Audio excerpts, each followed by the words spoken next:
Hey fans, Drew Deitch here with Fandom, and we're talking to Raz and David from the new Thunderbirds Are Go.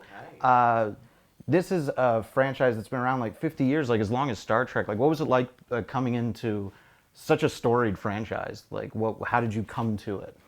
With a bag of nerves, if I'm honest, because it is something that I grew up with and I adore it, always have done, and my father as well did.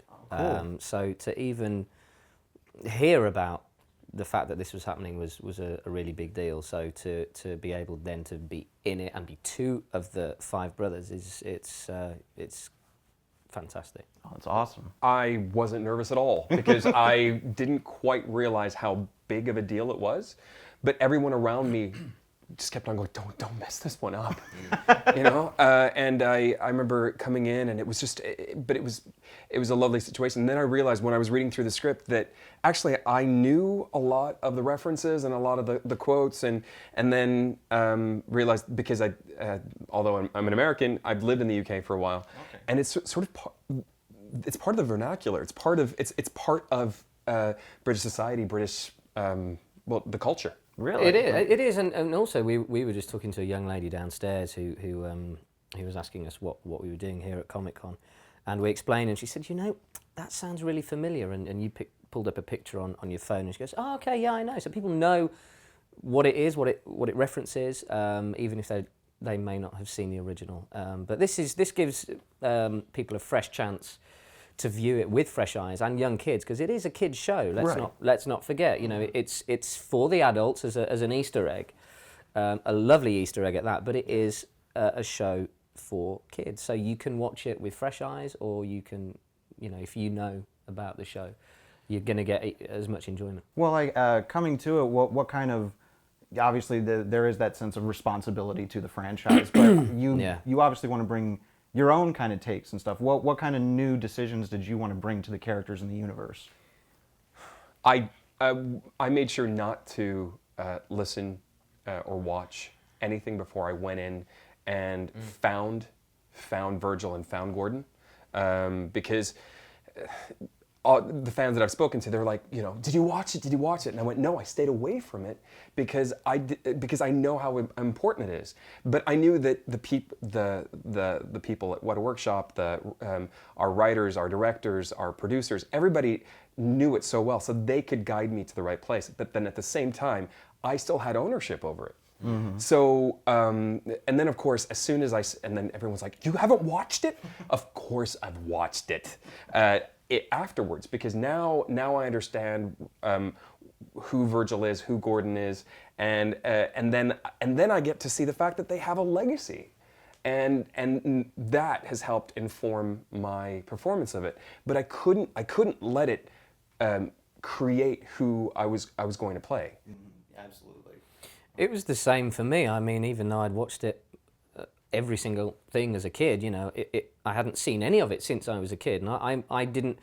It was not an informed decision, or I just didn't watch any of it because I didn't want to necessarily pull from the original. But that's more, I think, to do with the voice, because you know that these guys are heroes. So if you bring that heroism and that unwavering, and I'll say for Scott specifically, was for me more difficult to prepare for. You can tell. But yeah. Thanks. We're friends, really. We're not.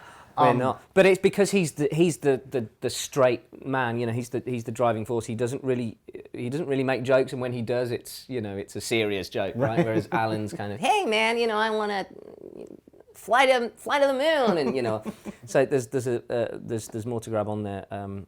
In that case, but it was just an unbelievable experience to be able to put something that you've created in your mind and put it to something that's existed for 50 years. Yeah, and what's it like being, you know, because you guys do multiple roles, like how does that, and you know, when you're doing the voice recording and everything, what's the kind of flow in the room when you have to switch between characters? And fun, I think we're used to it, yeah. And what's interesting is that, for example, Virgil and Gordon, they fly together a lot. So because Virgil flies Thunderbird 2 and Gordon is in Thunderbird 4, which is a submarine, so therefore it has to be placed by the heavy lifter. And they usually have arguments. and we had to figure out how to have those arguments. Do we have them as one person? I do one character's voice throughout, and then put the other character in while I'm listening to myself back. And I went, no. Let's just do it at the same time. So you just make sure that you take a bit of a pause because they're so different in energy. But the pauses grow less as time Yes. goes on, because you sort of get used to it, and you don't. That was really only the first few recording sessions where you're like, okay, this is what I'm going to do, and then it just kind of flowed naturally. Yeah, I mean, it is a show that is about the machines and the vehicles Big and time, everything, and getting to work with like Weta Workshop, like, and seeing the stuff that they've done. I mean, these are the guys that do, Lord of the Rings and stuff like that. Like, how has that been, seeing that translated to screen?